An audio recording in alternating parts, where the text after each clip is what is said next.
பெத்தானியா என்னும் கிராமத்திலே லாசருன்னு ஒருவன் இருந்தான். அவனுக்கு மார்த்தாள், மரியாள் என்ற சகோதரிகள் இருந்தாங்க. இந்த 3 பேரையும் இயேசுவுக்கு ரொம்ப பிடிக்கும். இவங்க மேலே அன்பாக இருந்தார். அதனால் பெத்தானியா கிராமத்துக்கு வரும்போதெல்லாம் லாசரு வீட்டில் வந்து தங்குவார். ஒரு நாள் லாசருக்கு உடம்பு சரியில்லாமல் போச்சு. உடனே மாத்தாலும் மரியாளும் என்ன செஞ்சாங்க தெரியுமா? ஒரு ஆளிடம், நீ இயேசுவிடம் போய் உங்கள் நண்பன் லாசரு வியாதியாக இருக்கிறான் என்று சொல்ல சொன்னாங்க. அவனும் இயேசுவிடம் போய் சொன்னான்.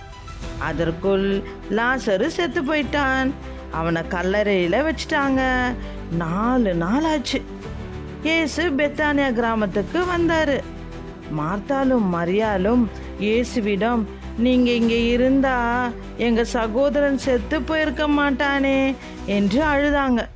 இயேசு லாசருவை வச்ச கல்லறைக்கு போனார்.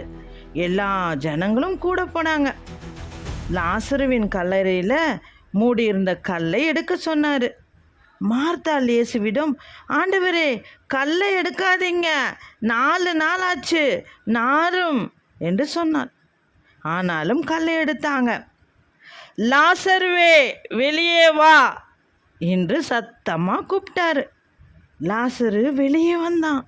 அவன் கைகளும் கால்களும் துணியால் கட்டப்பட்டிருந்தது. இயேசு, அந்த துணியெல்லாம் கழட்டுங்க என்று சொன்னார். பிறகு லாசரு சந்தோஷமாக வீட்டுக்கு போனான். எல்லா ஜனங்களும் மரித்த லாசரு உயிரோடு எழுந்த அற்புதத்தை பார்த்தாங்க. ஜனங்கள் இயேசுவை நம்பினாங்க. இந்த கதையிலிருந்து நமக்கு என்ன தெரியுது? நம் வாழ்க்கையில் எவ்வளவு பிரச்சனைகள் இருந்தாலும் இயேசு வந்தால் எல்லாம் சரியாகிடும்.